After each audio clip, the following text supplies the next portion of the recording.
And what we know is that, particularly from a soil health perspective, that we really need to be cycling carbon or organic matter back into the system to see improvements in soil health. Hmm. Because that carbon, that organic matter, is really the food for the microbes and the, let's say, the glues for stabilizing soil particles together and having good soil structure. And so some of the early results, and I will say I'm still doing some of the analysis here, so I can't say I'm 100% done with it, but we are seeing differences from a soil health perspective, for some of the treatments with some of our more like novel treatments where we add biochar and we add carbon and compost and urine. So we're getting that carbon in addition to our nitrogen needs for the crop. We're seeing higher soil health within those treatments. It's the Growing for Market podcast. Today, we have the pleasure of welcoming Tatiana Schreiber, Abe Noe-Hays, and Debbie Aller to the Growing for Market podcast. Abe and Tatiana are from the Rich Earth Institute, and Deborah Aller is at Cornell University, and they all collaborated on a recent SARE grant about reusing human waste as a fertilizer. Rich Earth works to help recycle human urine into fertilizer with the idea that if this could be done at scale, not only would it provide an inexpensive source of fertilizer, but it would also keep a lot of pollution out of our waterways. They just completed a SARE grant looking at the soil health impacts and farmer perspectives on using various forms of human waste as a fertilizer. The final report isn't even written yet, though they do have the results, so you get a sneak peek at the takeaways from this study. So without further ado, welcome to the podcast, Tatiana, Abe, and Debbie. Thank you. It's good to be here. Thanks, Andrew. Sure. Okay, so when we have one guest, I usually write an introduction for the guest, but it seemed like a bit much to write an introduction for all three of you. So can I ask you each to quickly introduce yourselves for our audience? Sure. Yeah, I guess I'll go first then, Andrew. But yeah, I'm Debbie Aller. I'm a senior extension associate at Cornell University, and I'm the director of the New York Center for Organics Recycling and Education, which was previously the Cornell Waste Management Institute. And I've had the pleasure of collaborating with the Rich Earth Institute on this recent SARE project previously when I was down on Long Island. I'm Abe Noe-Hays. I'm the director of research at the Rich Earth Institute, and I've been involved with various forms of human waste recycling since the year 2000. I did my college work with composting toilets, high temperature composting of compost and toilet waste. That grew into interest in urine recycling due to the great nutrient content of urine, and now also that has continued on full circle to other forms of human waste, including solid waste recycling that we do at the Rich Earth Institute. I should also mention that I'm the CTO at Brightwater Tools, which is a spin-off company, a for-profit spin-off of the Rich Earth Institute. And we develop equipment for recycling urine and other high-strength organic wastes as a fertilizer for use on farms. Okay, cool. Yeah, we'll want to make sure and talk about that Brightwater as well during this interview.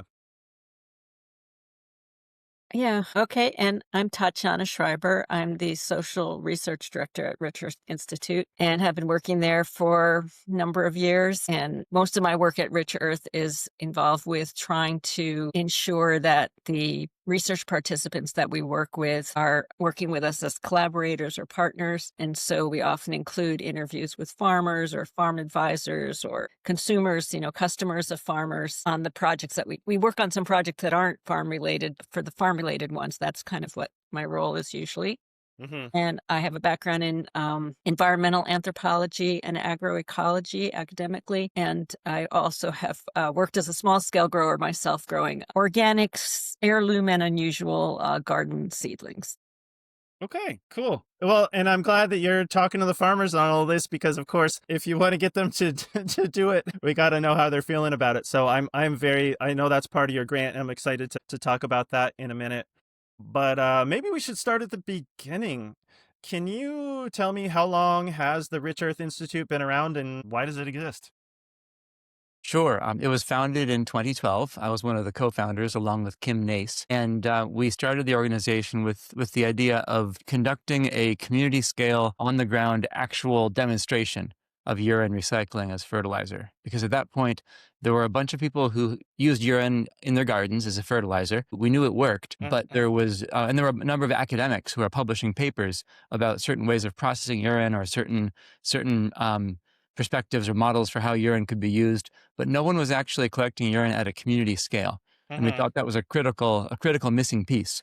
So we started doing that in 2012 and built on that as a platform. We built a research program, our own research and research from academics at University of Michigan, University at Buffalo, now Cornell University. And so that seed planted in 2012 has grown into now a full-scale, community-scale project that has hundreds of participants and is being replicated in other parts of the country and world as well. In Cape Cod, there's a big initiative to recycle urine now to deal with their nitrogen pollution issues.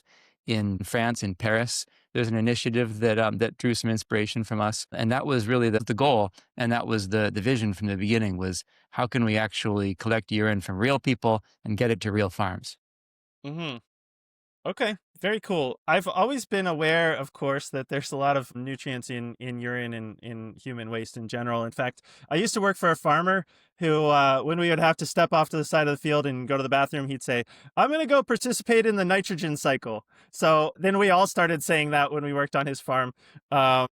It's very common to use various forms of animal manure as fertilizer. Why aren't we already using human waste as a fertilizer? Is it just the ick factor that people may have when they think about fertilizing with their own waste? Or are there issues with using human waste like diseases, parasites, or the pharmaceuticals or other things that may make it through to the final product? Well, first, I want to say I also worked for a farmer who said a very similar thing.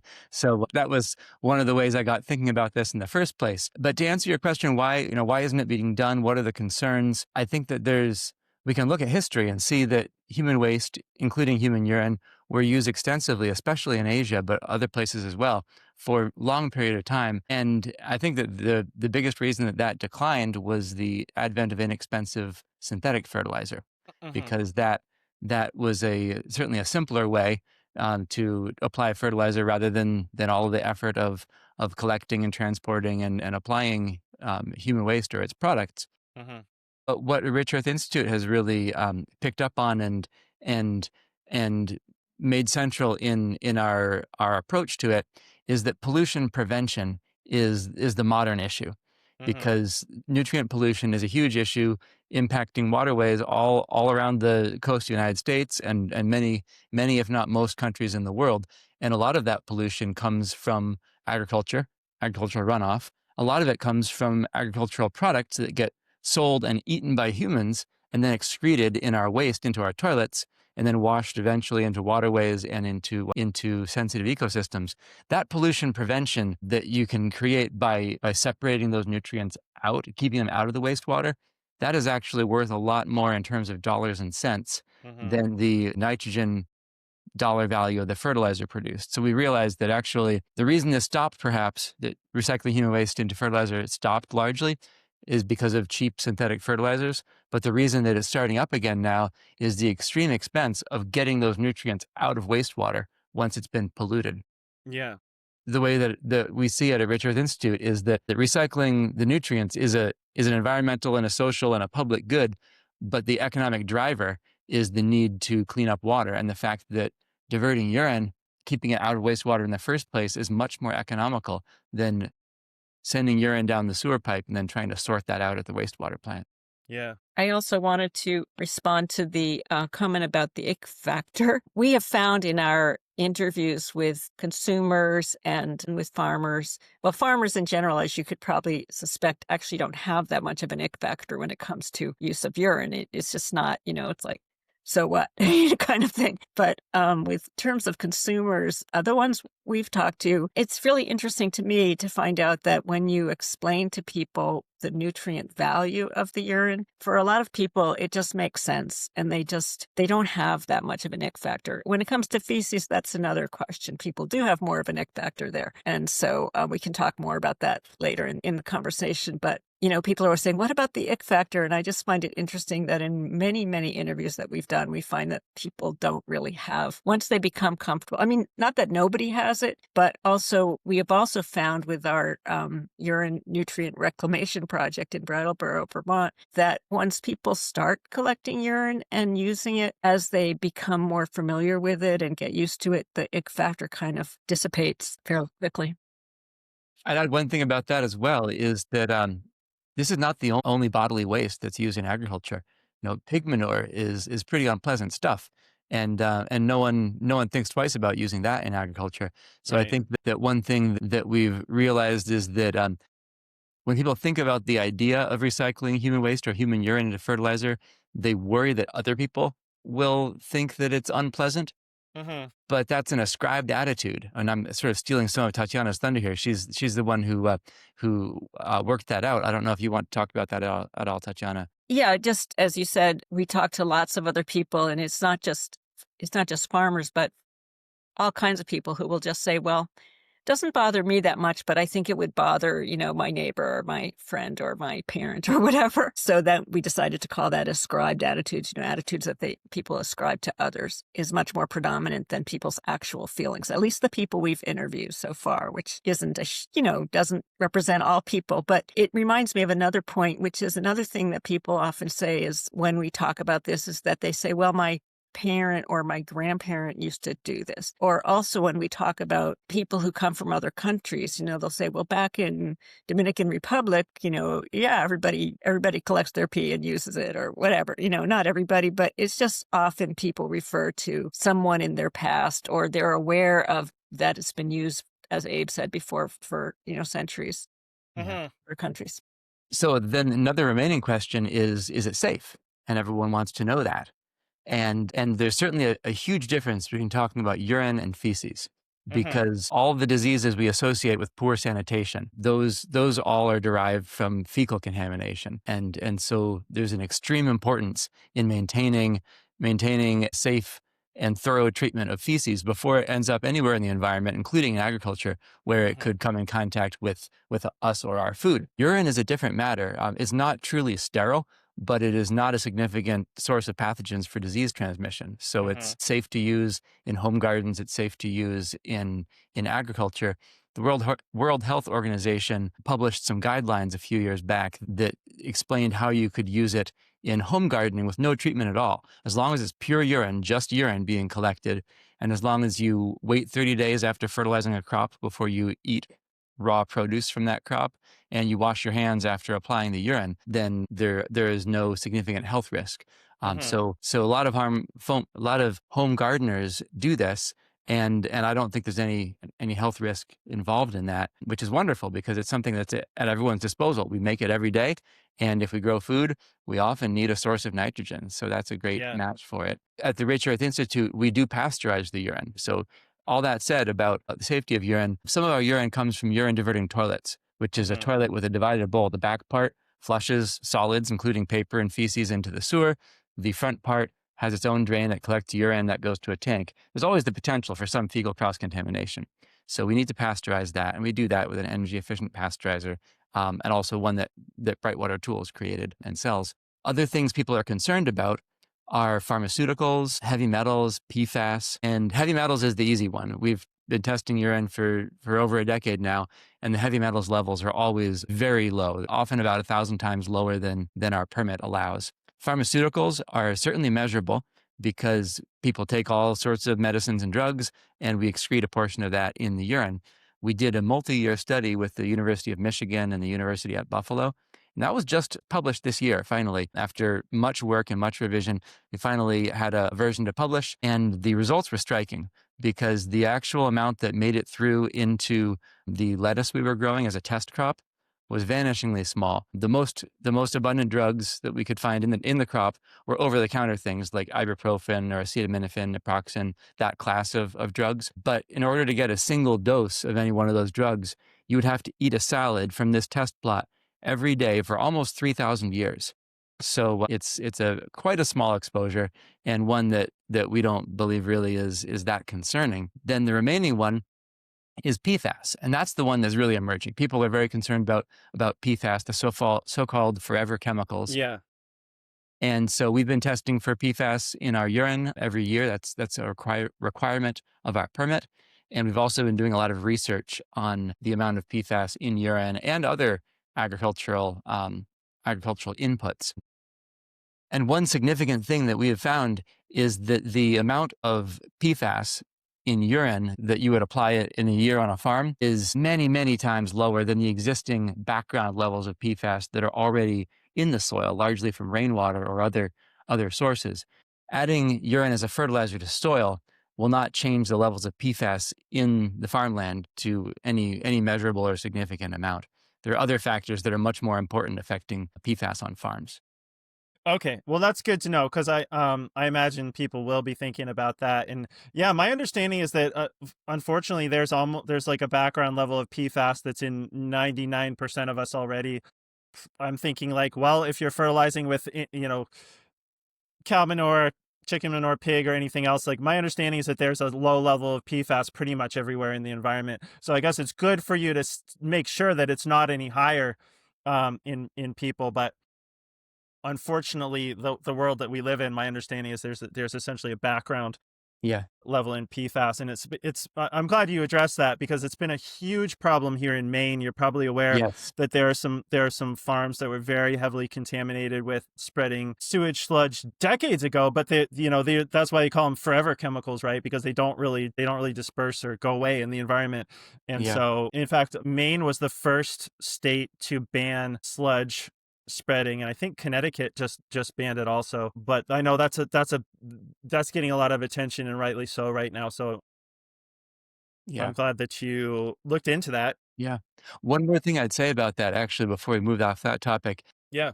People often think that the PFAS in sewage sludge is there because of human waste, that it came from people. Mm-hmm. But it is important to remember that humans are not the source of PFAS. We are one of the many systems that PFAS moves through. But in sewage sludge, especially in the highly contaminated sewage sludges, that PFAS was coming from industry or from other sources or chemicals that were used. They weren't coming from our human bodies, because the amount in the food we eat is a much smaller amount than all these other flows of PFAS that are moving through our environments.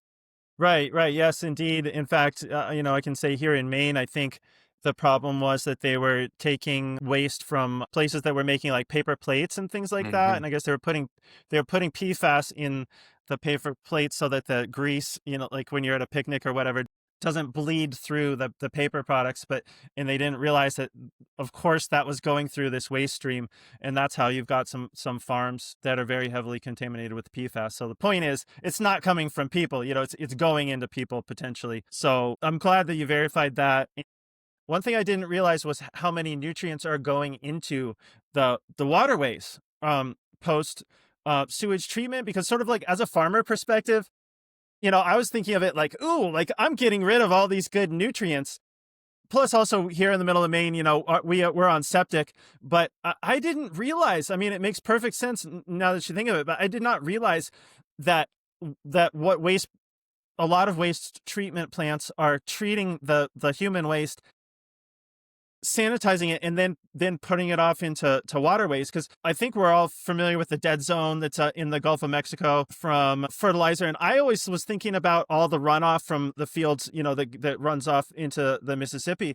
I did not think about all the nutrients that are going into our waterways. Like, I just didn't make that connection between water treatment plants, and of course they've got to put all that stuff somewhere. That is, there's this whole other dimension. Like I went into this interview thinking about the sort of like farmer recouping their nutrients perspective, and I feel like you're telling me there's almost an even bigger thing of trying to remedy the algal blooms and all the problems that are caused by dumping all this fertility, it could be going onto someone's field into our waterways. So what are the nutrients in human waste that we are mostly flushing down the toilet at this point? Nitrogen, potassium, and phosphorus are the biggest ones in human urine, but also all the trace nutrients are in there as well. So there's sulfur, there's iron, there's calcium, and anything you can think of as a nutrient that would be in the food you eat is also in the waste that leaves your body.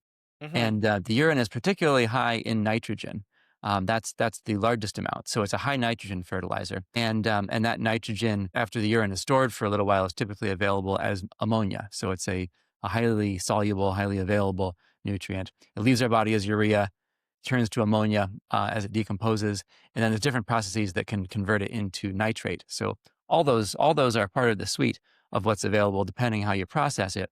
But what that means for a farmer is that the urine is a complete fertilizer. It has a little bit of everything, but it has more nitrogen than anything else. So it's great in the springtime when there's not a lot of available soil nitrogen from decomposition of organic matter. It's great for getting a jump start in the spring. And it's also good as a side dressing. We use it on corn in some of our field trials as an initial fertilizer and also as a side dressing fertilizer.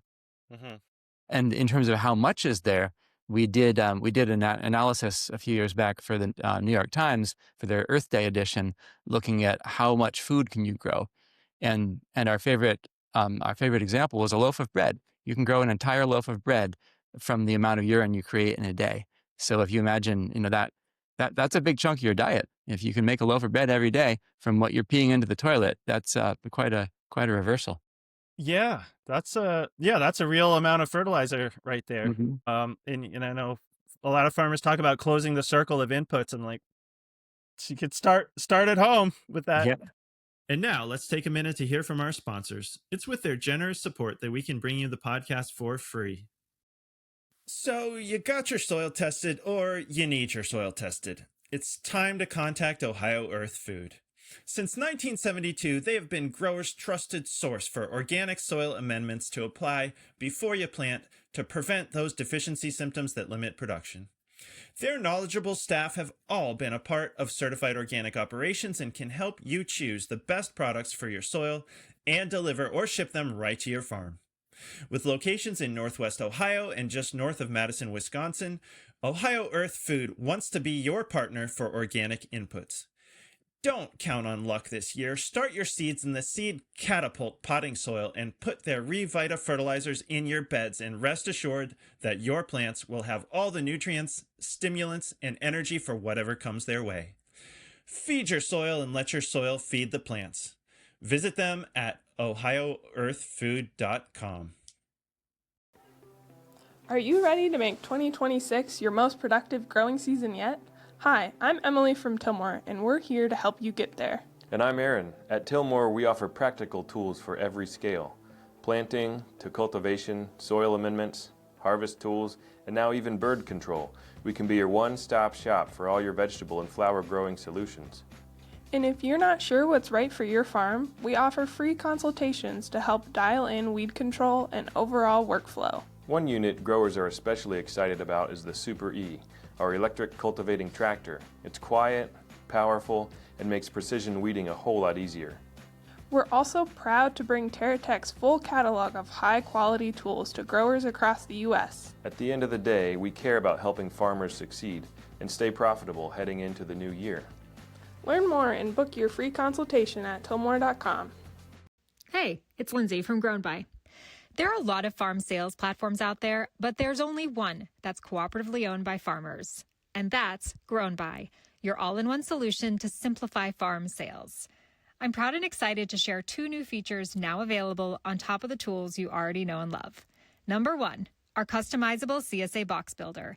It allows your customers to simply say what they'd like in their share, and Grown By matches their preferences with your weekly harvest. Number 2, our new wholesale-only marketplace. Developed with the Culinary Institute of America, it makes your life easier with a dedicated shop for your wholesale customers. No more texting those chefs. Combining retail and wholesale inventories and records. And, drumroll, automatic payments on due dates. No more chasing down late payments. These new features sit alongside our popular online sales and traditional subscription CSA tools, making it easier than ever to manage your farm's business.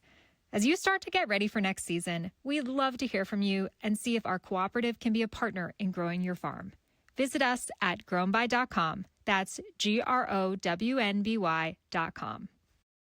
Also, the secondary and micronutrients may also be important, in ways that we don't really know exactly. But some farmers have said that they feel like it could be using urine as a fertilizer could be potentially a way to reduce some of the other amendments that they have to add to meet certain other nutrient requirements that they have. For Mm-hmm. example, wood ashes, or whatever. Many farmers add, wood ashes or something like that to increase the magnesium or calcium content or some of the micronutrients as well. So I feel like, we'd like to see more studies on more different kinds of crops, but on the crops that we've, and we'll probably get at this more too when we start talking about the results of our recent work, but many of our other research projects we've done have shown pretty much comparable results to what other fertilizer most people are using. They're finding pretty much comparable results with the Mm-hmm. urine in terms of the plant health and robustness. And, some people have said, wow, this is interesting. Maybe I could reduce X other amendment.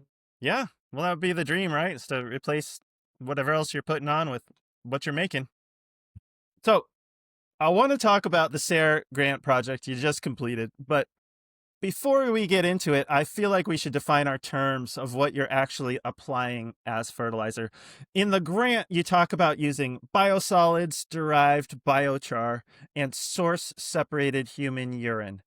Let's take those one at a time. What is source-separated human urine? So that's actually a good question for the Rich Earth folks, but it's that's exactly what Abe was describing before. Of this is human urine, where for a source separation toilet, where the back goes to the feces and the front goes to the urine. So we're working with the urine here and pasteurized human urine. Okay, so As that's a what you mean soil about source separated. It's just like separating the pee from the poop, basically.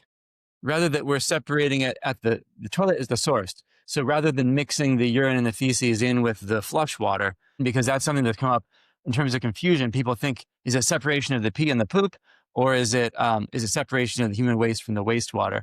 And actually, I'll pitch that back to you, Debbie, but I wanted to make sure that was the direction we were headed here. Okay, right. So they're collected separately, and you're not separating them. Okay. You're collecting it separate from all the other wastewater. Uh-huh. Yeah. They're collected separately at the source. Okay. When you're actually going to the bathroom, you're utilizing the urine separately from the feces, so it's never actually mixed together. Yeah. Okay. And so that urine is then pasteurized. So within the SARE study, we were looking at various different what we call novel soil amendments. And so I'm a soil scientist by training, and I'm really interested in thinking about alternative sources of nutrients for crop production. So how do we move away from some of our synthetic fertilizers? One of the most common one is urea. That's the most widely used nitrogen fertilizer in the world. Farmers are very familiar with it. And within this trial, we were looking at how do other sources of fertility, being urine, potentially biosolids, biochar, and biomass biochar, and compost, how do these different soil amendments compare to a common fertilizer being urea from a fertility standpoint as well as a soil health standpoint? So beyond this human urine, we're talking about biochar as a potential other soil amendment. And so biochar, many farmers are becoming familiar with what biochar is, but there's still lots of people that have never heard of it, or if they're hearing it for the first time. So biochar is organic material that has been pyrolyzed. And so pyrolysis is essentially the burning of organic material in the absence of oxygen. So pyrolysis is different than incineration or combustion, but at the end you get a charcoal-like product that's a very carbon-rich material and very stable when it's applied to the soil or to the environment. And so we're talking about biochar in the context of agriculture here. It has many other applications, but how biochar is different than things like compost or manure or other common soil amendments that farmers are familiar with is the stability of the carbon and it being a very long-lasting soil amendment. So within this study, we were looking at two different types of biochar. So biochar can be produced from any organic matter, as I mentioned. And so in this study, we were looking at it produced from biosolids or the sewage sludge and from woody waste material. So in all cases, we're utilizing sustainably sourced waste products to produce that biochar. And I just want to go back to saying biosolids, biochar, in the sense that we've seen when you put biosolids through the pyrolysis process, a lot of the contaminants, PFAS, are removed from pyrolysis. A lot of work has shown that you remove these chemicals and contaminants by up to 99%, depending upon the pyrolysis conditions. So we're utilizing a soil amendment that, from a contamination standpoint, is much safer than raw biosolids applications. They're completely different products, and I think that's important to mention here.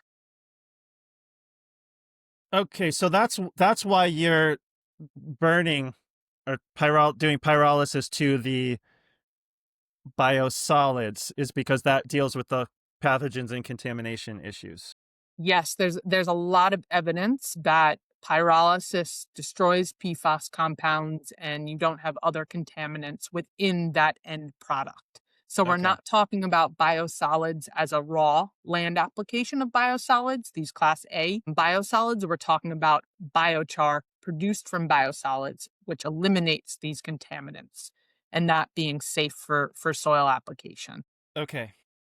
And the other biochar we're looking at is through woody waste material, which is a very common feedstock in the Northeast, in Maine, in Vermont, and in New York. It comes from lumber mills or other potentially power line prunings, municipality trimming of trees and maintenance, and you get a lot of woody waste biomass. So it's a huge feedstock for producing biochar in the Northeast. And so we were looking at two different biochar types and then comparing that also with compost as being a very common practice that farmers are familiar with, and then also urine, and how does that compare to synthetic fertilizer use. That's what we were really interested in within these trials. Another part of this trial and the reason for selecting these different soil amendments is thinking about the different sources of carbon and nutrients, in particular how readily available the nutrients are, and also the stability, what we say the labile or recalcitrant, so how readily available or how not easily able to degrade and cycle and break down sources of carbon and nutrients within these amendments. And so a lot of the, let's say, carbon and nutrients within compost are more readily available to plants and microbes to be broken down, whereas biochar is very stable when it's added to the soil. And so seeing how these different amendments impact soil health and crop growth was a really important aspect of the study. Okay. Well, I think a lot of growers are probably familiar with biochar that's made from wood. I mean, like we've had articles of how they can make it in the magazine and stuff like that. So that's, hopefully they can just think of it as like biochar made of human waste instead of Right. Well, wood. not human waste though, not human waste, but sewage sludge. Because biosolids is an industry term for stabilized sewage sludge. And it's human waste, and it's also whatever else went down the drain, which means there can be any number of various contaminants in biosolids, and that's why biosolids has to be measured, the amount that is in it before it's land applied in states where that's legal, and that's why there's so much debate about whether it's a good idea or not to use biosolids in agriculture. One reason we're really interested in biosolids, biochar, is because of that reduction in micropollutants by the high temperature of the biochar pyrolysis process. It's actually much greater than a 99%, 99.99 whatever percent reduction for many chemicals, including many PFAS. But there are still some questions. We're not at the point where we're saying this is what people should do. We're at the point of saying we're interested in learning more about the process and how it works in the soil, what it does to soil health. That's one thing we're looking at. We're also doing research, literature research, and talking to other researchers about what they're finding about PFAS destruction, because there is very compelling evidence, but there are also real world considerations like it performs a certain way in a lab. How does it perform in real life, in a real industrial setting where issues are coming up and people are trying to keep a machine running? Maybe things aren't ideal. Also, there are questions around not just the pyrolysis process, not just how pure is the biosolids biochar product, but during that process, are PFAS released into the air, for instance, during drying, which they can be released during high temperature drying. So people are saying low temperature drying of the sludge is probably the way to go. But I think that there's going to be more research in that we can use to form public policy opinions about, is this a good idea or not? No, we're definitely not at the point of having conclusions there, but we're at the point of particularly looking at what's the soil health impact in this study, because It's a 5-year, it's a 3-year study for SARE, and we have a 2 more year study through another grant through the Foundation for Food and Agricultural Research. And so that's the part we're examining. Okay, so still very much an ongoing research project. I wanted to just also speak, since we're talking about definitions and these words that we're using, it is very confusing. And one thing we have found from the research, from the interviews that we've done with farmers and the dialogue groups that we also did, we did a couple of field days and we talked to participants at the field days, that the terminology that we're using is very confusing. So we just want to be really clear that we use the term source separated at Rich Earth Institute to mean materials that are separated at the source. Like we found earlier in the conversation, people are confused and think that we're talking about the separation of pee from poop and all that. And no, what we mean by the term is separation at the source and not mixing in with other materials through the wastewater treatment process. Mm-hmm. And I think it's because we're so familiar with thinking about all these things that to us it's intuitive that that's what source separated means. But I know for the general public it's not. So we want to be really clear. Similarly, the term biosolids, biochar, we're finding people are very confused about because, like you said, many people, they understand that biosolids was a term created by the wastewater treatment industry to refer to sewage sludge. It's the same thing as sewage sludge. Mm-hmm. People understand what sewage sludge is, but not when we start talking about biosolids, biochar, they start thinking about charring feces or human waste. And that makes sense, but that's not what we're talking about in this particular study. We're talking about, as Abe was saying earlier, we're talking about making biochar from the sewage sludge. Not to say that making biochar from human feces source separated wouldn't be a good idea. That's another topic, but it's not what we looked at in this particular study. Okay. Yeah. Thank you. That's why I wanted to talk about all the terms up front, because there may not be. Yeah. Wanted to define our terms since people may not be used to these terms. So right. And there are other forms of source separating toilets, like a composting toilet is source separating. It takes the urine and the feces together and keeps it separate from all the gray water in the house. So you can source separate all your human waste with a composting toilet, or a micro flush, like a vacuum flush toilet, and flush to a liquid treatment works. As long as it's not connecting to all other waste that goes into the sewer, it's still separated at the source, and it's still more valuable because it hasn't been diluted and polluted with other contaminants. It's just pure. If you can think of human waste as a pure material, it's pure human waste, which is what we want, because that has only what's been in our own bodies, not everything else. Right. I get, like, you're saying that, I mean, if I'm getting you, I think you're saying that in the sewage, it could get mixed with anything else. What you really want is the human waste, depending. Okay. All right. We got terms now. Let's get to the grant. So I know you just wrapped a SARE grant project on this topic.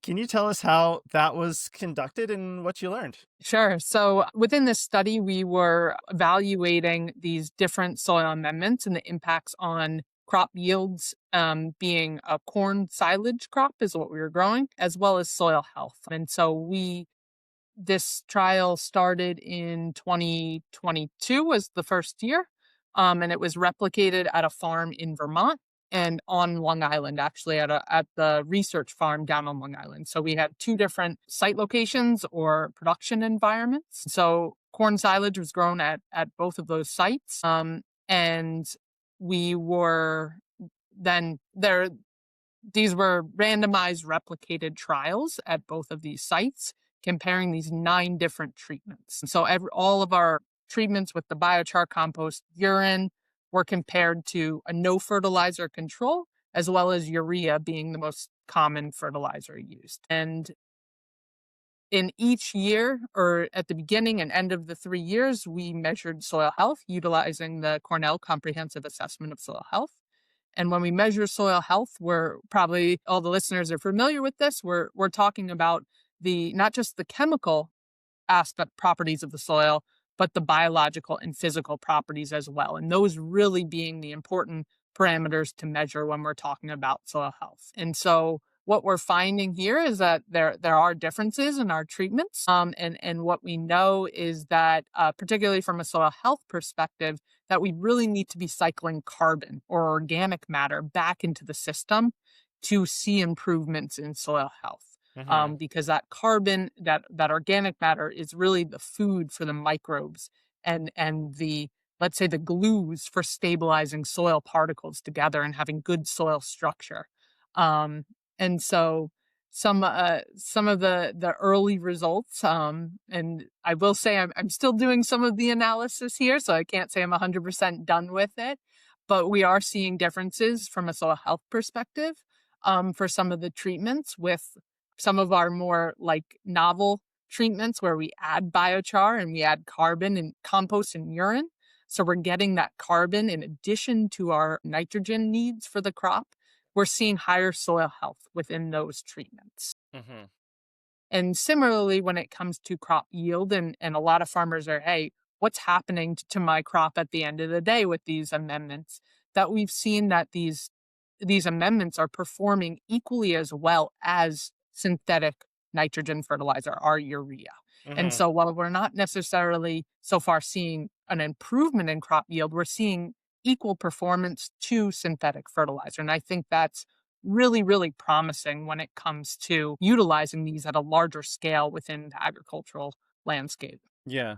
Okay, so it sounds like you could swap it out. In this case, it's the source separated urine. It's the urine product that would be replacing the conventional fertilizer. Yep, and potentially the compost as well. So it's hard to, without kind of showing some data as an academic, it's hard for me to just say kind of equally what we're seeing across the board with the treatments, but where we're adding compost, urine, biochar, we're seeing greater benefits to soil health, and we're seeing equal performance with urea application in terms of crop yield. Uh-huh. And so that idea is, hey, can we reduce or potentially eliminate our needs for synthetic fertilizer by using these really more renewable sources of fertility within agriculture? Mm-hmm. And they are not negatively affecting our crop yield, and they're providing positive benefit from a soil health standpoint. Yeah.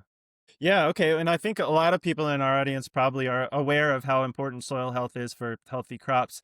Do you have any insight onto why the soil health is better in the urine, using the urine products versus conventional fertilizer? Yeah, so what I was trying to say there is with soil health, we know we need to be adding carbon back to the system. So Uh-huh. not necessarily just a urine alone treatment, but where we can add in compost and biochar in both those more readily available forms, being compost, and more stable forms, being biochar for carbon, we're seeing improvements in soil health because it's that carbon that's really driving biological activity. Mm-hmm.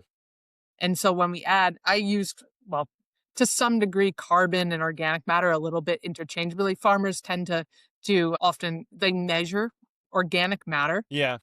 Many farmers will get a % organic matter on their soil test. So they have some idea what the organic matter is. And a fraction of that is soil organic carbon, the majority of it. But we know that organic matter is critical for soil physical health and soil biological health because that's feeding the microbes and the biology within the soil. And so without the carbon additions, we tend to see declines in soil health over time because we can't just be adding nutrients. We need to be adding nutrients along with organic matter to build soil health. Okay, so that's why because your treatments are adding fertility and organic matter was what you're attributing the increased Adding soil both. health to? Yeah, okay. Correct. So we had 9 different treatments here. Mhm. One of them being no fertilizer, another one just being urea, so only nutrients Mhm. in a synthetic form. One being urine, only nutrients, but Mhm. not in a synthetic form. And then we have other combinations of carbon and nutrients, Mhm. our other 6 treatments. And so what we're tending to see is those amendments that have both the nutrient, or also N, P, and K, our nitrogen, phosphorus, and potassium, as well as carbon.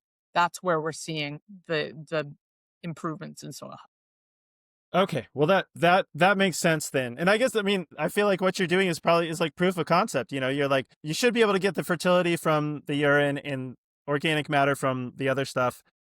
In theory, applied together, they would be better than just pure urea. And sounds like that's what you've proof of concept, and that's what your research found. Okay. Yes, that's what we're finding the data is supporting. Okay. And I know part of your study involved social research on farmer attitudes and perceptions, in addition to the 3-year field experiment measuring the effect of those amendments. So, what did farmers think about fertilizing with the various human waste products? So we interviewed 20 farmers, or 21 farmers. Some of the people were not farmers per se, but were maybe horticulturalists of some kind, like a greenhouse manager. And we interviewed someone who was a community garden coordinator and somebody who advises farmers, but primarily they were farmers of different types and sizes. And we also did, as I mentioned before, 2 field days where we talked with farmers both in Long Island and in Vermont. And then we did dialogue groups, smaller groups with some of those participants at the field days to ask them about this. And we also did some surveys. So we have several different kinds of social research that we did. And so we haven't completely analyzed all of the data yet, but in general, I would say that the farmers pretty much didn't have any concerns or any significant concerns about using urine, although they do want to see data down the road. They're really excited that we're doing the study because they want to see the results in terms of the plant health results and the soil health results. They have concerns, and again, I'm speaking just about urine here, but they have concerns about, some of them have concerns about what their customers might think. But it's interesting that that's really varies. Some of them think that it could be a positive thing if their customers understand that they're doing something environmentally sound or stewardship of the environment, that could be a positive thing. And others think, well, some of my neighbors might, or customers might not like this, but it will require education. And then we start talking about what kind of education would be needed. And farmers have different opinions about how much they would advertise that they're doing this or not. Most of them would say, I would think the majority of them would say, I wouldn't go out of my way to advertise it, but I would be transparent about it. If somebody asked me, I would tell them what I was doing. As far as the biosolids, biochar, so I asked people about how they thought about biosolids, biochar. One of the first things we learned was that the terminology was confusing to people. So we may have to come up with other words. Again, people had mixed feelings. Some farmers, most of the farmers that we interviewed, I think, really have a strong understanding that something needs to be done, and the current system is not sustainable and it doesn't make sense. It doesn't make sense to be throwing away our wasted nutrients. But they do have concerns about the use of biosolids, biochar, I think largely because, as you mentioned before, the experiences of people who had used biosolids alone. So they're very interested when they learn that biochar may be able to really reduce those contaminants. But then they start having some concerns about how rigorous the testing would be to ensure that. And then some of the farmers also have concerns about the energy costs, and they would like to see like a life cycle analysis to better understand, what would be the costs of making the biochar.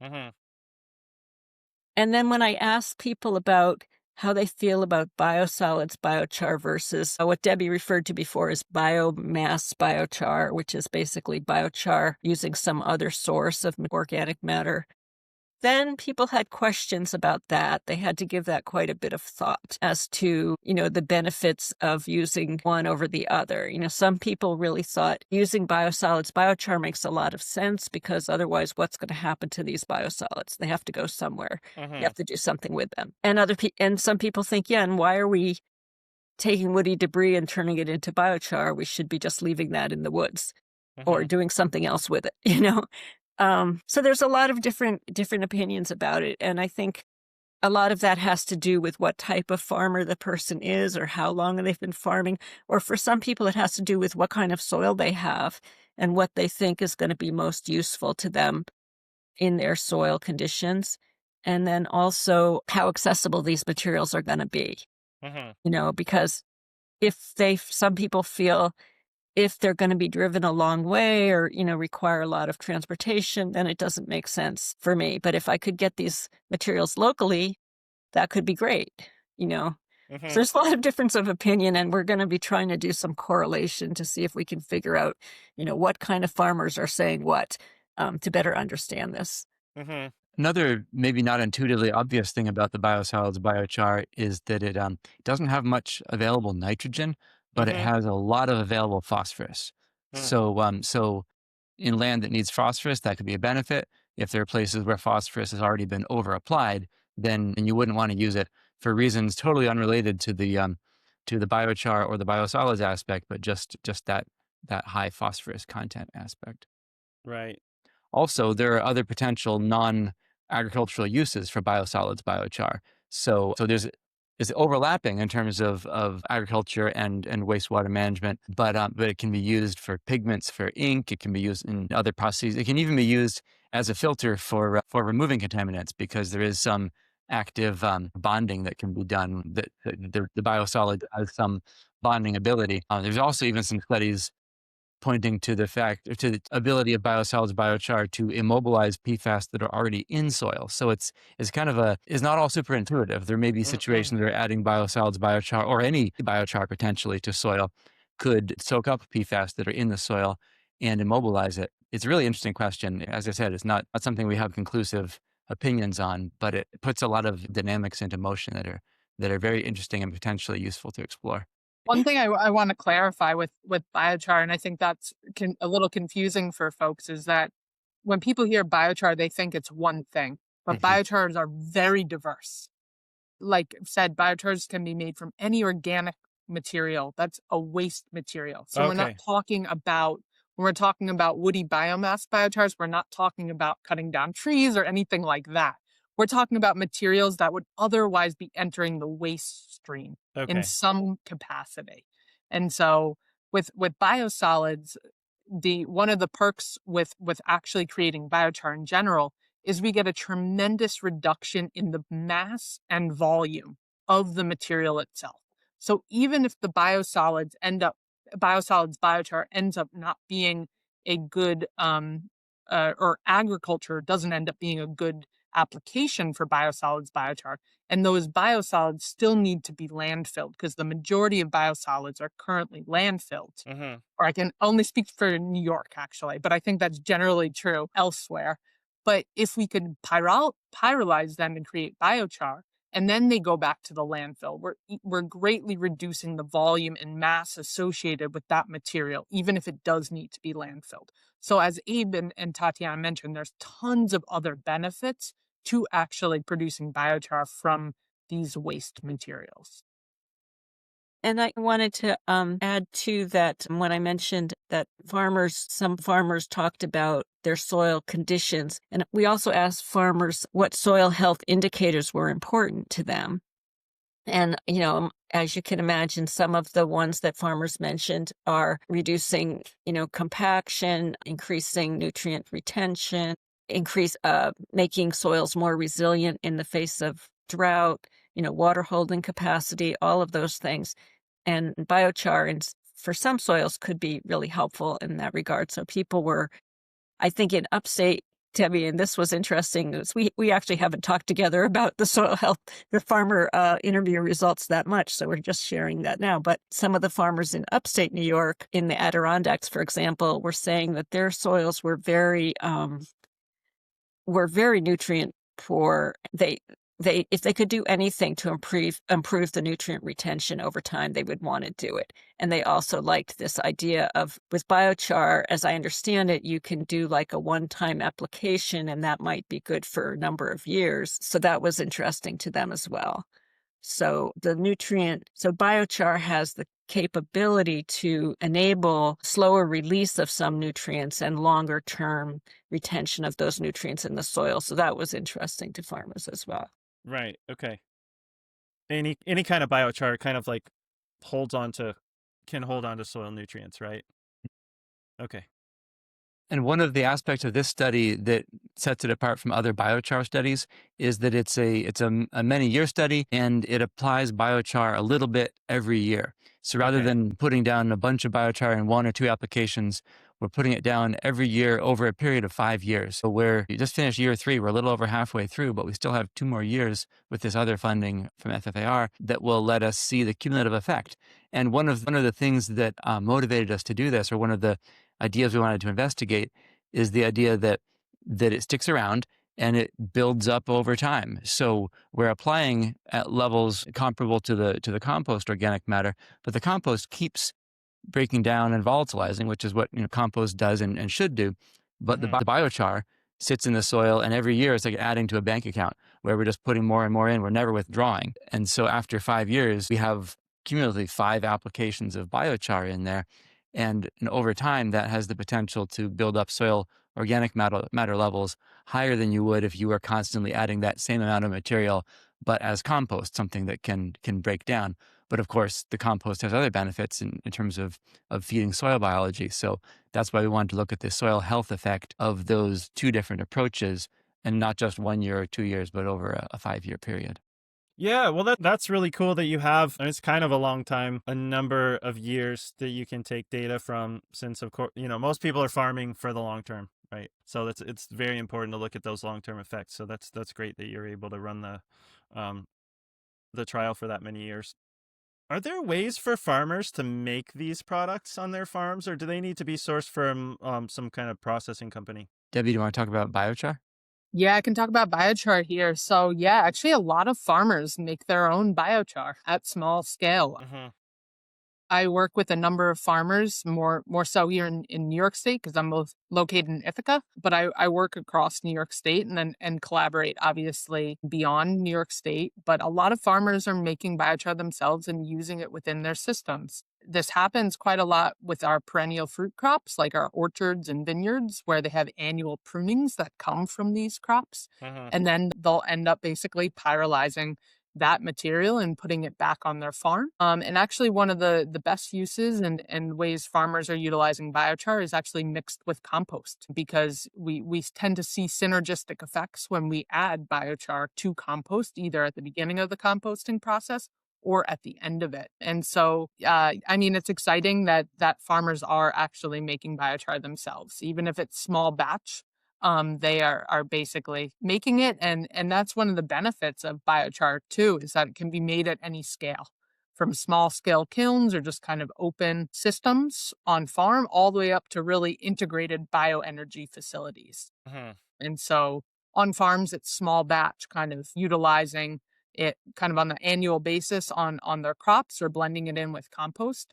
But yeah, it's a really diverse product, and farmers can easily make it on their farms, or they can get kind of small kilns. And there are various kilns out there, like a Kontiki kiln or a ring of fire, or you can see an old oil drum, for example. So there's different small scale kind of systems that farmers do use. Yeah. But they can also purchase it from larger scale suppliers across the region. Yeah. Okay. In fact, we've had a few articles in Growing for Market over the years about a few of the different, maybe some of the, I forget exactly what methods are covered, but I know some of the methods that you just mentioned have been covered. So there's articles in the archives of GFM if people want ideas for how to do it themselves. Yeah. Well, so what about the urine product? Is it on your website? I see the pictures of a farmer with a tank behind their tractor, like applying a liquid product. I mean, like, is it just pasteurized urine? And is that anything that farmers can they make that on their farm, or is the idea that they'll be buying it from a company that's processing it? One thing I would just add to what Debbie was saying about the biochar on farm is, when you do one good thing, it's possible to inadvertently cause other trouble. And I just want to draw attention to the soot and the black carbon, that it's super important to any kind of combustion be burning in a way that minimizes the particulates and the soot, partly because of their climate impact. The black carbon from a badly managed pyrolysis kiln or even a wood stove can have a huge effect on climate compared to our other activities that we really is surprising when you quantify it. So a clean burn is a good burn. Yes. When we're not combusting here, and I should remind, we're pyrolizing here. Right. So we're not actually having oxygen in the system there. And so that's absolutely very important from a climate perspective. And then the pyrolysis gases that come out need to be thoroughly combusted, or they'll end up with particulates. Yeah, thanks for that pointing that out. Before we go on to the urine, I also just wanted to mention that Debbie was speaking about biomass biochar, not biosolids biochar. So biosolids biochar that we did with a study, I don't think would be something that people could do on their farms because biosolids comes from a treatment plant. Right. So I don't know if Abe wants to say a little more about that. But as far as I know right now, biosolids biochar is being made at some treatment plants, but not being made at a smaller scale. Yeah, no, you definitely couldn't do that on a Yeah. farm. It wouldn't be Very advisable true. even if it was legal. And it's critical at the wastewater plant that they have advanced emissions controls on that, because there are combustion, there's the drying gases, and then there's the combustion gases that need to be done very carefully because we know there are dangerous compounds in that biosolids that need to be combusted completely, or it would be quite polluting. Yeah. And now let's take a minute to hear from our sponsors. It's with their generous support that we can bring you the podcast for free. Farmers who partnered with Farmhand grew an average of 63% this year because it's more than software. Farmhand acts as your business coach and assistant, helping you sell out, save time, and grow smarter. From marketing to fulfillment to customer support, Farmhand pulls real data from what's worked and what hasn't for other farms and turns it into websites that convert, campaigns that sell, and fulfillment systems that give you your time back.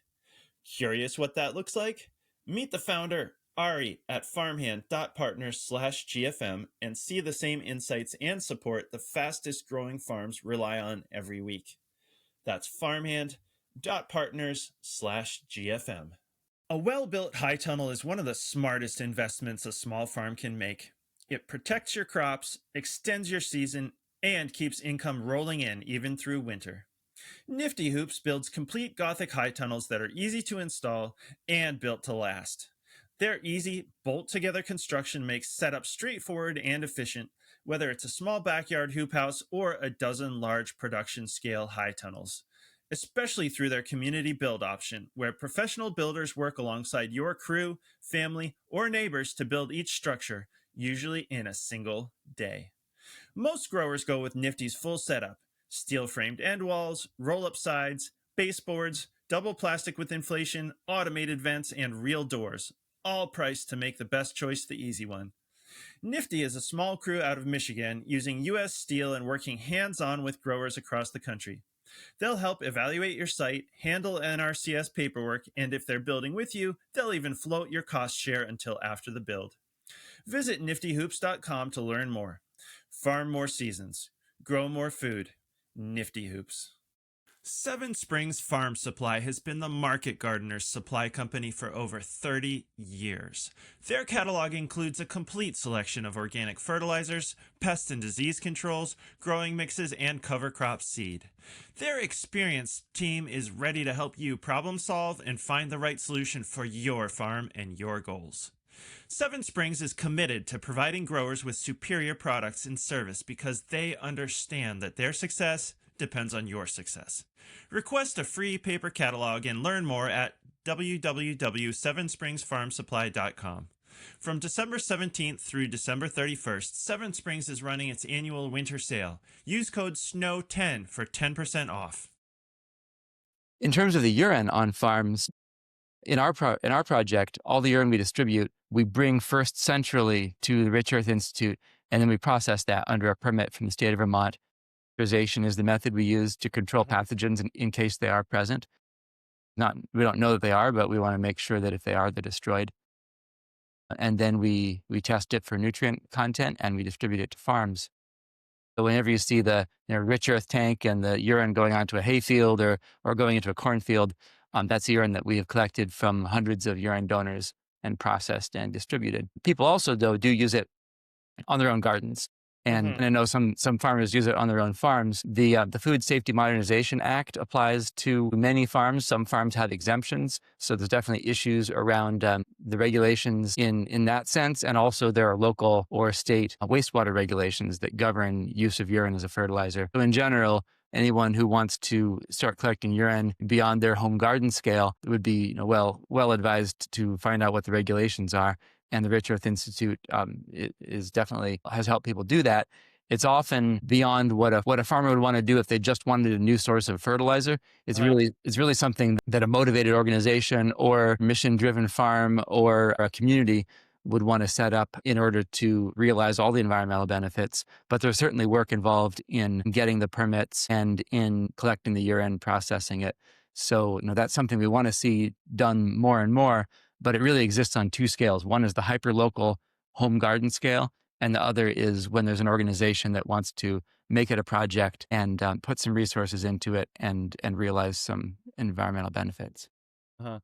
Okay, because that was going to be one of my questions is are there regulations on applying human waste? And it sounds like maybe there are, but they probably, like most things, they vary by state or jurisdiction or something like that.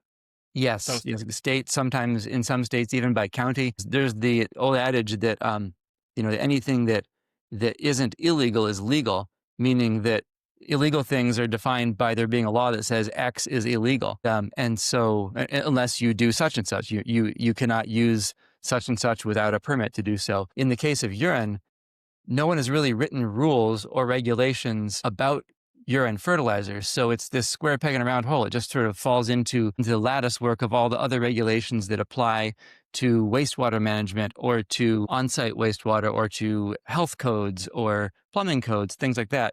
So we're constantly working to figure out really what is allowed or not allowed in different jurisdictions with urine. And the home use, we don't have no way of really knowing in all the jurisdictions in the U.S. what would be legal or not legal, but it seems that in many cases, the act of peeing outside is not illegal on your own land in most places, I believe. And then there's, at some point, that goes from being, I'm outside in the yard peeing on a tree, to someone saying, you have a wastewater system that needs a permit. And so there's no real hard and fast line among all the jurisdictions in the U.S. or probably even within localities have different rules, but most home gardeners, I believe, are pretty far on one side of that line. But we also don't have any way, so we're not offering legal advice, but we do know that a lot of home gardeners do this, and they grow a lot of great vegetables. Right. Also, this might be a good time to mention that we have on our website available a guide. We have two guides, one for gardeners and one for farmers on the use of urine as a fertilizer. And the farm guide, which we also did under a SARE grant, so we're very appreciative of SARE for providing us these grants over the years. But the farm guide goes into some of these regulatory issues. It talks about the Food Safety Modernization Act and what that covers and doesn't cover. And you do need to talk with people in your state to understand the state regulations, but that's a federal regulation, and we describe that in the guide. Okay, and I'm glad you brought up the guides because, that I meant to mention that you have guides on your website. So, if people want to see what they can do on their own, that would be a good place to start. Yeah, and we're always looking for feedback on them as well. If people look at the guides and you have questions or comments, or because we can always revise them down the road with what farmers need and want. Okay.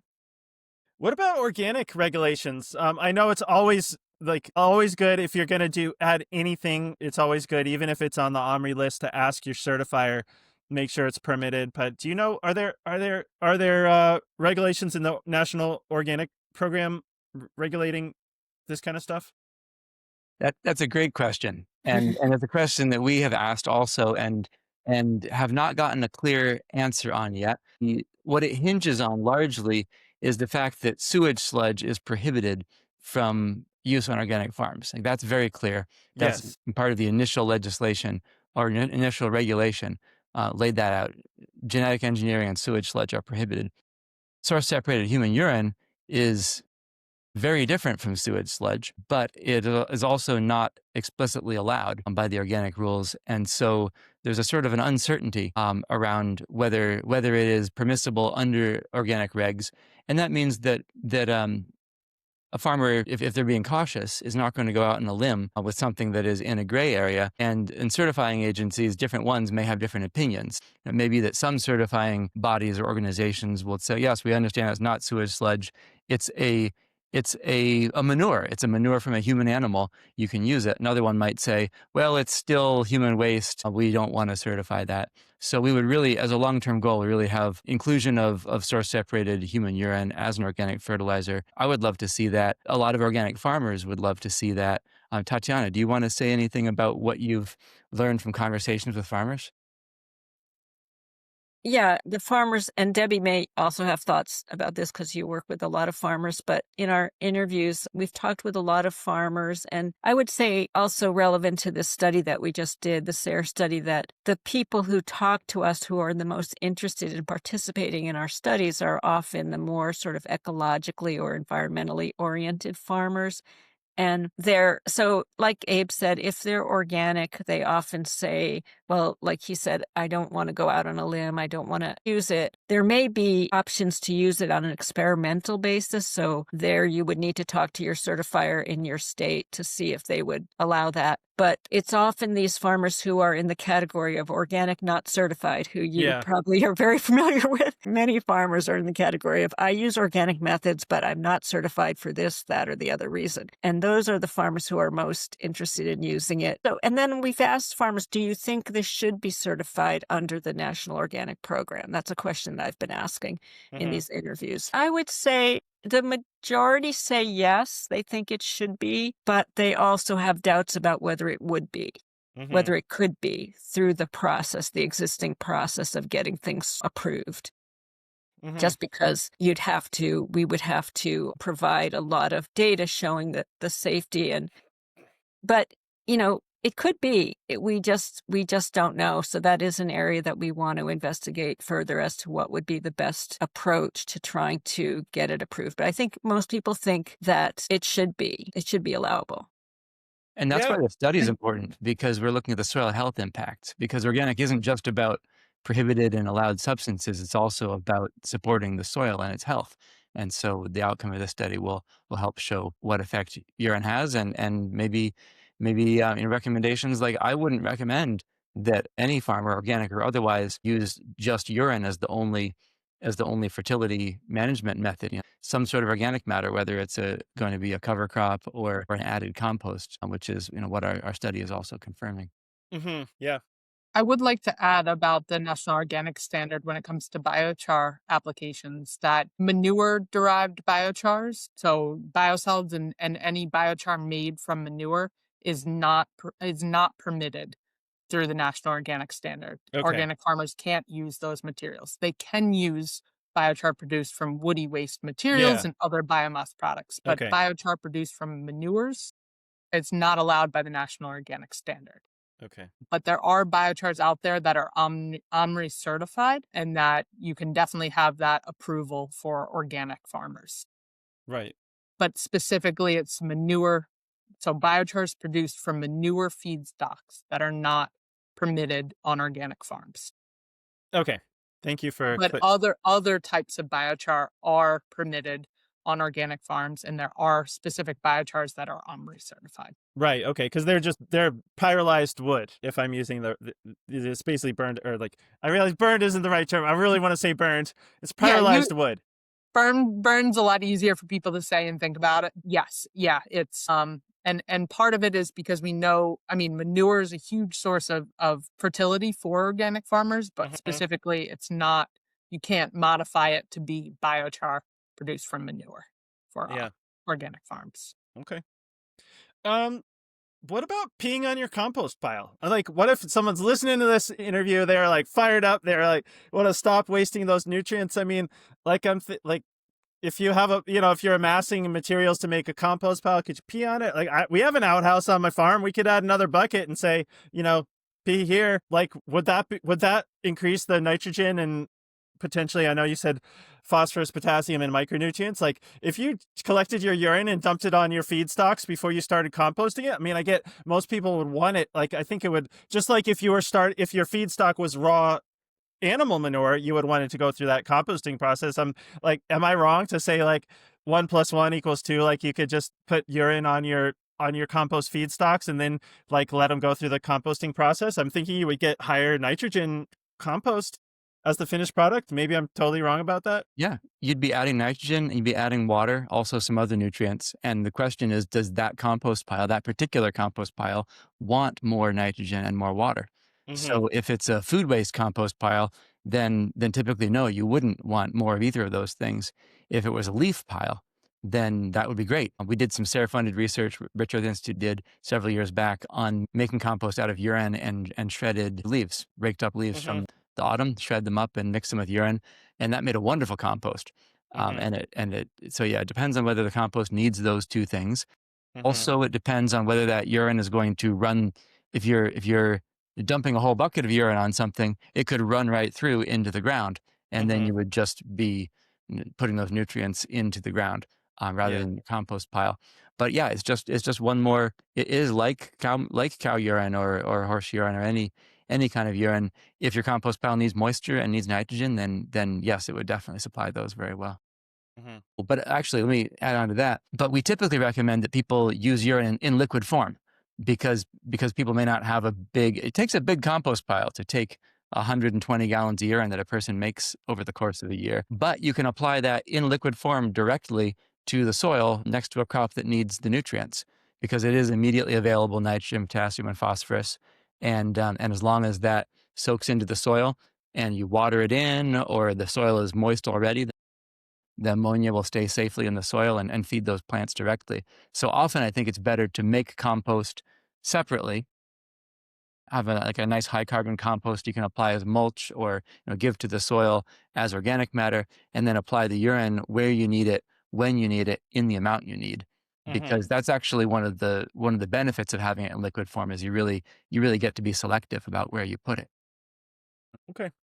Yeah, that makes sense. And yeah, I mean, things that are liquid are pretty easy to apply as long as you have a tank or a way to apply them. That said, a lot of people do ask us about this, and it is very convenient to just throw it on your compost. So if you have a very carbonaceous compost pile, you have a lot of garden debris and stuff, it's fine to throw it on there, as long as it's not going right through, like Abe said. Yeah.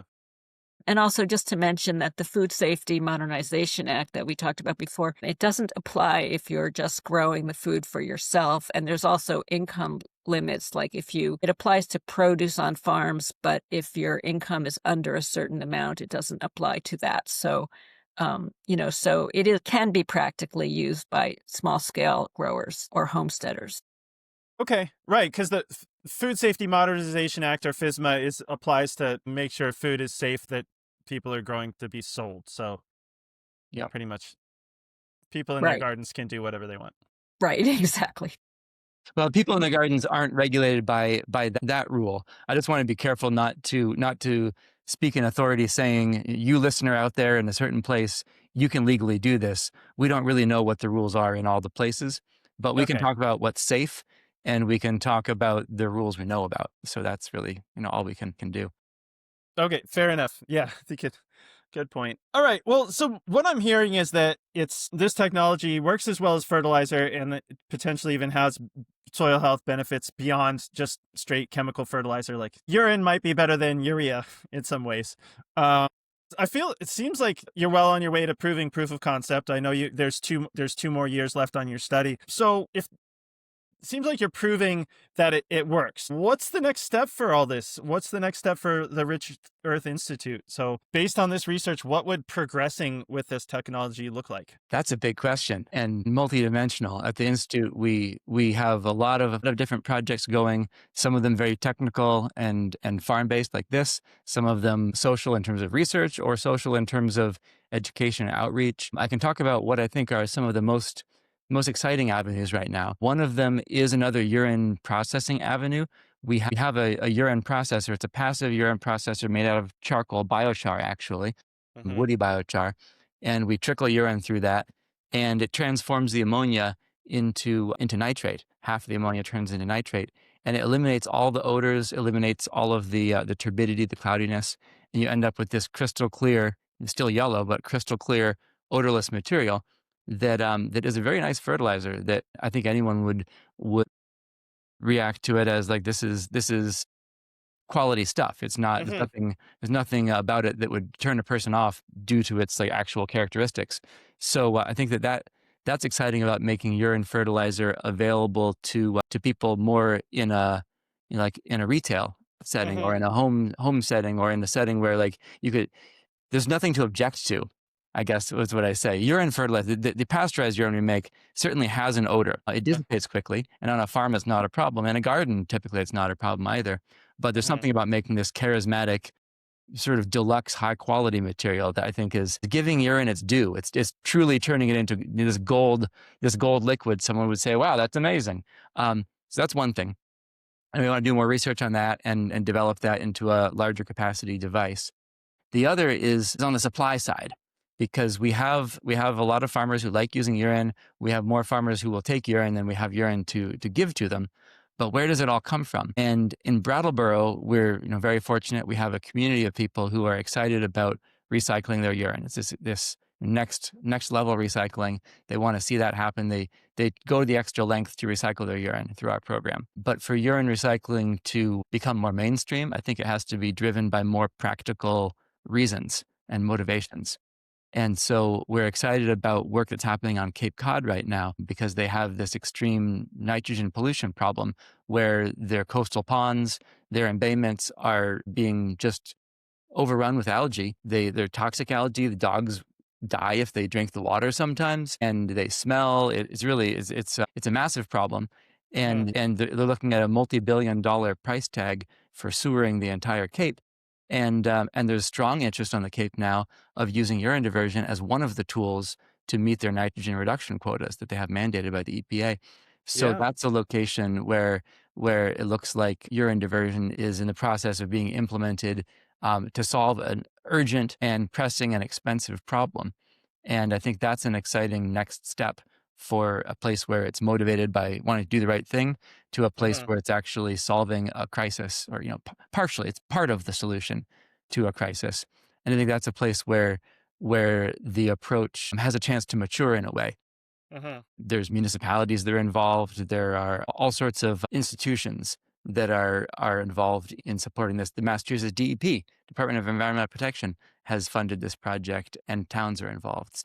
Those are two exciting directions for me. I'll let others say what they think are next steps. We're doing some research on different application methods because farmers always want to know, how would I apply this and what's the best way? So we've done some nice partnership projects with farmers to look at different methods. And then farmers would like to see research on, they're very interested in the effects on soil microbiology or other soil fauna. So luckily in this other 2 years that we have for this project, we are going to be able to look a little bit at impacts on microbial diversity, or whether there, what kind of changes in the microbial ecosystem that we're seeing in the soil. So we're excited that we're going to be able to do that because farmers have been asking about that. And then farmers have said they'd like to see longer term studies on soil health, on potential contaminants or microcontaminants in soil over time. They would like to see studies on different crops. This one farmer we've worked with we've done trials with not just corn, but we've also done hemp, figs in a greenhouse, flowers. One farmer just mentioned that he'd like to try it on squash and potatoes, things that could be applied as you're planting or as a side dressing to urine. So those are things that, the funding situation is, as is getting difficult. And a lot of doing this depends on whether we can get funding, but those are some of the kind of things I've heard that farmers will be interested in. I don't know, Debbie, if you have thoughts about research that might emerge out of this. No, I think it's really important that, we're both like an organization like Rich Earth Institute and academic institutions like myself at Cornell. I think it's really important that we collaborate on research and practical or applied research like we are doing. I think that partnership is really important, and absolutely engaging with farmers in all aspect of the process. We have to let the science and the data speak, and we're collecting that here, and we have that to share. But we need to be working directly with farmers in how, are they willing to adopt practices like this? And that's the social science research. So I think having research that not just is partnerships like we have here, but brings in both the natural and social sciences is really important to find a path forward. Because when it comes to soil health, when it comes to farm sustainability, I think we really need to be looking at more innovative and novel approaches to it and looking at the integration of many different practices and disciplines and paths forward and kind of thinking beyond just, hey, this is the traditional way of thinking, but we do need to look at urine and other waste products because we have to deal with it. And while people might be afraid to, or not afraid, but uneasy to have some of these conversations, I think it's really important that we do and that we have a scientific foundation to addressing some of these problems. Hmm. So I think there are many different research questions in there, but I just think we need, continue working together. And I think particularly when it relates to agriculture, integrating farmers and keeping them engaged in the process and partnering directly with them and conducting on-farm research is really important. Yeah. Well, I feel like there's potential there just because farmers are already so used to the idea of fertilizing with other creatures' manure. It's like it's just a step to be like, let's use our own. So is the vision here that in like 5, 10, 20 years there'll be somebody who's bought a urine pasteurizer, and is like working with it, is sourcing urine from their community and then selling, urine fertilizer? What is this all building up to here? Yeah. Well, I would love to see source separation sanitation just as a normal option in the Hmm. wastewater management portfolio.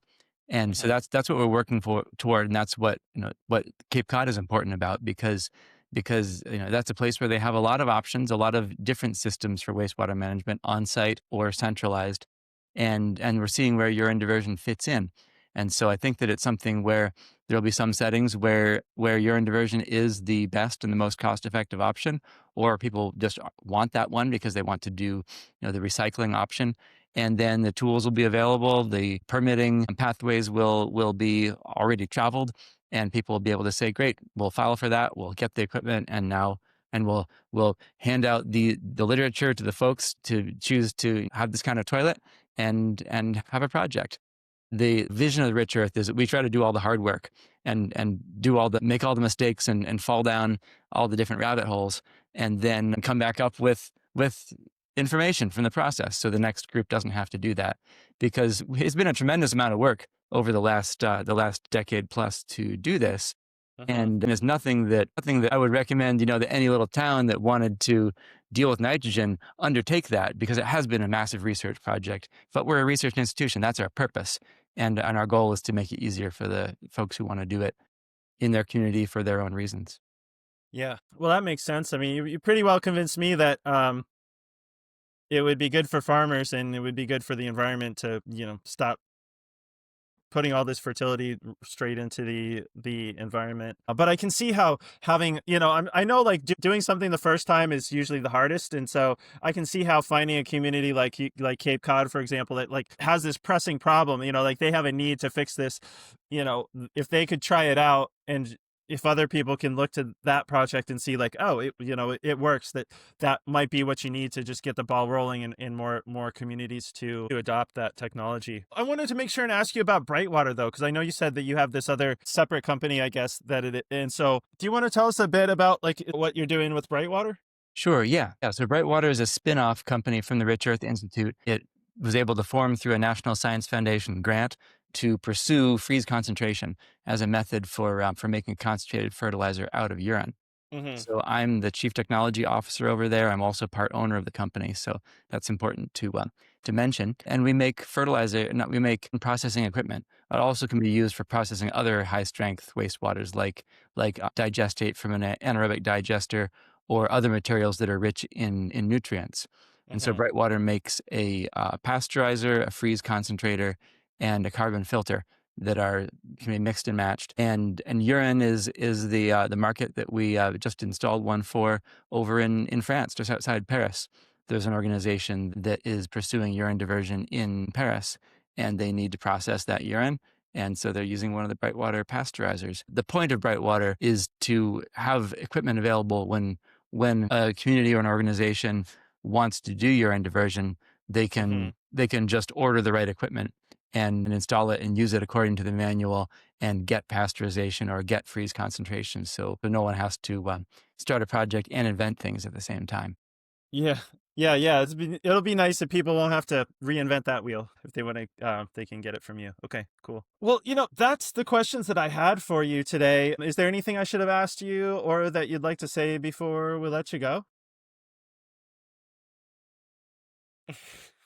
We really appreciate your having us on this podcast. And one reason is because I've heard that podcasts are something that farmers really like to listen to and learn from. So when you ask like what would be emerging from this research, or maybe we didn't really ask this. Well, we did ask question. I have been asking farmers questions about what form of information is most useful to you, or what form of education would be most useful to you. And it's all over the map. Everybody wants something different. But that's an area that I think we can explore, and we will be continuing to explore, is what kind of education is going to be most effective with this type of transformation, trying to move towards a transformation in how we utilize human waste requires obviously a massive, paradigm shift in people's thinking, because we've been on this other trajectory of how we use it. So figuring out the best educational strategies and learning from farmers in particular about what they need and want is an important avenue that we're continuing to explore. And this is one part of that, doing podcasts. So thanks. Yeah, you're most welcome. I think this is super interesting. I do think podcasts are a great format for farmers. I know I listen to a lot of them just because there's so many jobs in farming. You got busy hands, but not a busy mind. So I love to just pop on a podcast and listen to something while I'm doing something that's otherwise pretty mundane. People can also go to our website to learn a lot more about what we do and find a lot of publications. If you're local to our area, people can also sign up to be urine donors, participate in the program. And anyone who's inspired by this can also make a financial donation if they want to. We're largely supported by donations, particularly with the decrease in other avenues of funding recently. So that's also much appreciated. Yeah. Okay, well, I'm glad you brought up the website. Can you say what the web address is? I'm sure most people can find it, but if you say it, and for all three of you, if you could just say if there's places that you want people to find you online or social media or wherever you want people to look you up, if you could say that, tell people where to find you. Our website is richearthinstitute.org. And on Instagram, we are P-Cyclers, P-E-E Cyclers. Nice. And yeah, people can find me just at Cornell University. We're currently reworking our website and bringing everything over from Cornell Waste Management Institute to the New York Center for Organics, Recycling, and Education. But if people look up Cornell Waste Management Institute right now, all the information is there, and it will be brought over to a new platform within the new year. But people can connect with me on LinkedIn as well if they have questions directly. And I just want to put it out there that we have a lot of extension and outreach opportunities, a lot of workshops and field days as it relates to soil health or composting, organics, recycling, and use all across New York State, and also with collaborators across the Northeast. And so if there are farmers who are interested in attending those events, kind of hands-on demonstrations or interactive in-person events, definitely get in contact with me and I can add you to our listserv. Yeah. And thanks very much for hosting us, Andrew. Yeah, you're most welcome. Cornell is such a great resource. I used to work on a farm that was just outside of Ithaca, and so I got to expose to some of the. I mean, people don't have to be in New York State to know Cornell. I think Cornell is pretty well known as got a lot of good ag resources, but that was a fun thing when we lived close by and could tap into some of those resources that are in there around where Cornell is. So yeah, great resources there. And just one last thing, our email address for Rich Earth is info@richearthinstitute.org. So if people have questions or follow up, you can contact us that way. Okay, great. Well, Abe, Debbie, Tatiana, thank you so much. I really enjoyed hearing about this, and I bet our audience will too. So thanks so much. Let us know in a few years you get down the road and have big updates on this. I think this is an interesting subject and very relevant to our audience. So, let us know. Keep us posted as things develop with this project. Thanks, Andrew. You sure All will. right. Will do. Thank you. Thank you. Bye. Bye.